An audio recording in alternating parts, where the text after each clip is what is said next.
Good afternoon. Welcome to the Manchester Derby reaction. We got Shane here with us, Tottenham fan. He's very happy with the result. Um, yeah, we're going to get into this then. So start from the top. What did you make of the lineups today? Ooh, ooh, I will um, I I will help you out. I'll stick them there for you.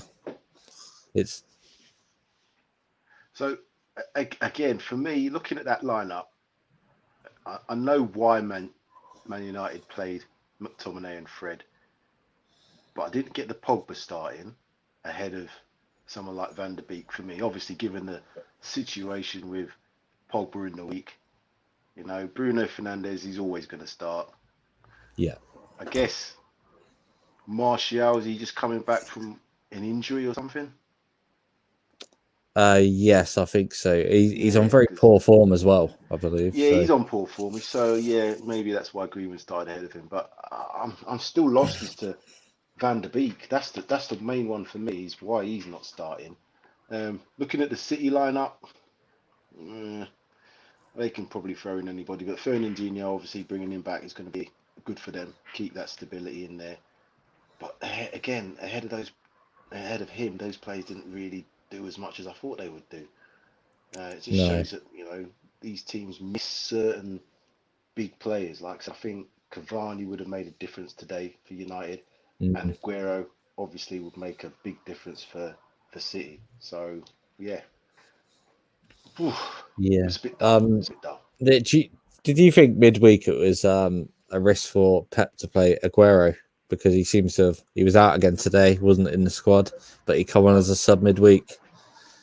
I definitely think so. I'm not sure would a player like that, knowing his injury record, the age he is now. I thought he would have maybe saved him for this because this was a game that probably they needed to win. If you looked at it from Mm, a league position point of view, the game in midweek there was nothing on it for City. So even though you wanted to give him a few minutes, I guess it didn't make sense if he knew he wasn't quite ready. If you know what I mean, maybe give him a few more days yeah. and then be ready for this game. That's from a coaching perspective, I would have probably done that. But hindsight's great. Hindsight's a wonderful tool, as they say. Yeah, I expect you're quite happy with the result today. Um, Brilliant. As I said, a draw. um, Both yeah, teams couldn't lose, so a draw would be the next best thing. yeah, yeah. Um, yeah, I mean, I thought City's tactics were to hold off for the first half, not get hit on the break, and then come out flying second half, but they didn't seem to. It seemed to be their tactic all the way through the game, just to it seemed like they were there for the point almost. Both teams. I don't know I what think, you thought about that. yeah, it seems.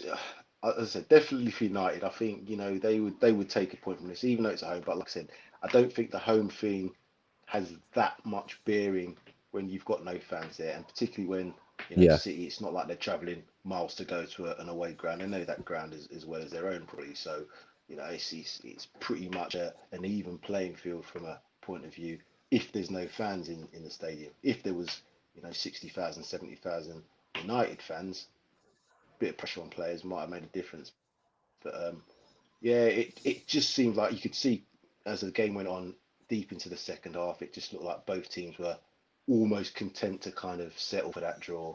And you could see at the end, they didn't, no, both managers didn't look really disappointed. Pep didn't go off like sulking, or it just looked like, oh, well, kind of like we'll have that, we'll move on to the next game sort of thing. mm, yeah, yeah, yeah. I was quite disappointed from well, especially as a United fan. I felt like we just edged it almost as the better team. I mean, I don't think there was much in it, but obviously there was that chance where we thought we were getting a penalty, and that seemed like it. There wasn't much more than that really. There's not really a lot to say. There was the free kick that was knocked out for a corner. There was Yeah, there, um, there wasn't there we had wasn't a lot of talking points. Not really. no, we had the Maguire header from a corner. I put over the bar. But what did you make on the penalty? I mean, I know it was offside, but it still seemed a little soft as well. I've seen softer. You know, there was one that I think it Mm. was Danny Welbeck got for what's it called? Who did he get that one for? When he played for, it's Brighton, wasn't it? Yeah, and Brighton were playing somebody. Oh, Got one. Liverpool. That was it. Yeah, that was it. Um, it to me, it's a real minefield because players are now, if they get touched and don't go down in the box, they're not going to get the penalty. But then you're seeing players Mm. get touched, and I watched that replay with Rashford. He got touched, but it was almost like 5 minutes later he went down. So Mm. the reaction of it is like, well, I got touched. I could have stayed on my feet, but I'm going to go down to get this penalty, which he did, but obviously it was offside. And the referees, they just, well, it probably would have gone to VAR anyway, but VAR wouldn't have overturned that because it wasn't clear and obvious error. So, you know, it would Yeah. have probably stood and he would have had a penalty and then maybe Man United would have gone on to win that game. Yeah. Yeah. I mean, just looking at the stats now. I mean, look at that. Look how even that is across the board, even to the corners, shots on target, Yeah, possession, even all the way through. even all the way. Yeah, I don't think there's anything in that game. I mean, 0-0 is probably it's probably written all over that, judging by them stats. If you'd be showing them stats and ask what the score was, you'd probably say 0-0. I would anyway. But so, who do you think the happier manager is going to be after that? Oh, Because I mean, I think City needed to win more. Obviously, they're behind us in the table. yeah. If we beat them today, then we'd have been 4 points ahead. 11 games gone. That's quite a big margin Yeah. off top for City. So what's the difference in points? It's Man United on 20, City on 19. Is that right? Yeah, yeah. But obviously, that now puts City a lot further behind Tottenham and Liverpool for the title. Well, look, it all depends on the games tomorrow. So I'm I'm I'm hopeful that we're gonna, you know, beat Palace tomorrow. Liverpool, who are they playing tomorrow? Fulham. So I think Liverpool got that in the bag, if I'm So you're honest. looking at 3 points for Liverpool, and then it goes to midweek. So you know these games are beginning to go by now. You know they're ticking by. 12 games by tomorrow, 13 games midweek. You know then it's the Christmas period. So you're gonna get to a point now where you can quickly get to like 17, 18, 19 games gone, and then you're talking what halfway through the season. You are going to know where you're going to be by halfway through the season. You know, Yeah, usually that shuffle sort of happens unless somebody has a real drop off or someone has a real turn of form. It's going to be yeah, there or thereabouts. And I think for United and City, they have to get top four. I think both of them have to get top four. United now being out of the Champions League, unless they win the Europa League, you know, if they don't get top four through the league, it's going to have to be from the Europa League. And it's still, uh, although it's 12 games gone, it's like, you know, there's teams beginning to pull away if the results go the way they could go tomorrow. yeah, yeah. No, I agree. I agree. I mean, I feel like there's been a lot of criticism around United, but I think City have gone under the radar because I was looking at their form before the game, and they've had quite a poor run their last 5 games. I Yeah. think they drawn 2, lost 1, and then won their last 2 before today. And I think United had lost and then won their last 4, which is surprising when you see how United play. Yeah. Um, Uh, I was just happy they didn't concede 3 in the first half again. But well, you look at City and looking at the City when they played us, they had all the possession, they had all the ball. But again, that's a Jose thing. You let them have the possession, and all the possession stats look like, oh, City should have bossed it. But if you mm, look at where they had possession and where they were dominating, it was in their own half and probably the middle third.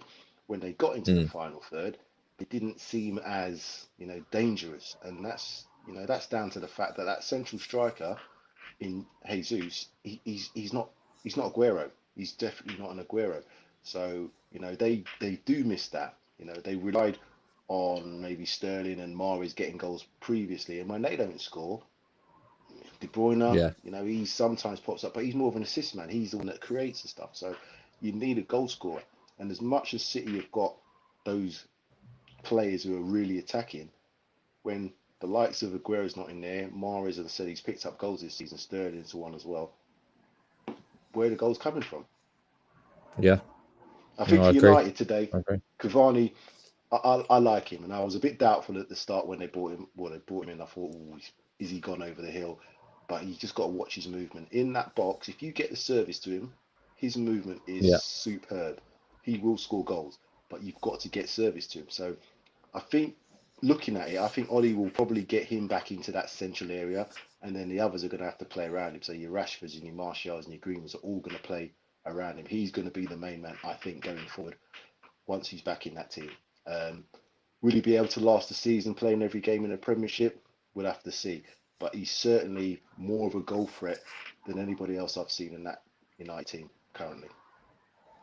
yeah, definitely, definitely. I almost feel like we got used to playing with him the last few games, and we almost looked to rely on him because the way we played today, we didn't look like we knew what we were doing when we come to the edge of the box, whether we crossed it, whether we played through. We had that one ball that was crossed over, but obviously Rashford was offside that led to the penalty. But other than Just that, going I back didn't to that, see much. no, I Yeah, was going to say, just going back to the subs, Van der Beek was on the bench, wasn't he? yeah, he was warming up. Yeah, He didn't come yeah. on. No, I think both teams only made one sub. And I don't get that. And that shows me No, clearly that both teams weren't going for it, because they both had yeah, players on the bench that could change the game. Like for me, Van der Beek is an ideal person to change a game in that situation because of he has that. I think it's his mental ability to kind of find them little bits of space and put them balls through. mm, And he works hard. He looks like he wants to do well. He doesn't come on and sulk. Even when he's not starting, he comes on and he's still busy and he's still got the ability to put things through and to try. Now, if United really wanted to go for it, they've got those players that they could have all tried to play at the same time. It would have been hard. Obviously, they would have been a bit more open, and then maybe that's the reason for Ollie not wanting to take that risk. Didn't want to lose that stability by having that double pivot in there. yeah. I'd be very disappointed if I was Van Beek at the moment because you got Pogba that seems to do what he wants, strut about the place, agents releasing press statements, and then you got Van der Beek. He puts everything he has into every performance, and he's on the bench even if he has a good game. I just don't know where the future lies for him. I can see his stint at United being quite short, if I'm honest. I don't know So, about you. well, I think it depends on a couple of things. Do you think United will possibly get Pogba out in the January transfer window? Um, yeah, January summer is the last chance to make any money on him. Exactly. For the sake of uh, the situation at the club, I would get rid of him. In January. And then yeah, in January, and then it frees up some funds if you want to boost to anywhere else because I think Van der Beek can do just as good a job as Pogba. He's good at keeping the ball. He's got good parts to his game, but Van der Beek, the effort he puts in, he has the ability. He has the ability to do what Pogba does. We're given the game time because I don't think he started more than 2 games in a row. Actually, I don't even know No, if he has started 2 games in a row. and that So it baffles me. That just baffles me, given the Pogba situation, given the ability of Van der Beek, given that they kind of paid pretty big money for him. It weren't peanuts they paid for him. It was decent money they paid for him for a player that mm, come with a big reputation as well.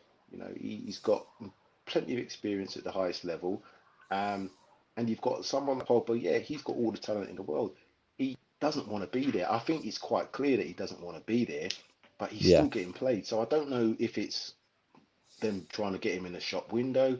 Is it just there are maybe some conflicting things? Maybe is his agent kind of going rogue? Is Pogba?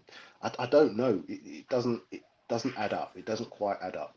So Van der Beek must be getting told, look, this situation is going to get sorted. You're part of the plans. You're going to be in the team. You're going to be, you just got to maybe wait it out. And sometimes it does take a season for players to kind of get settled in.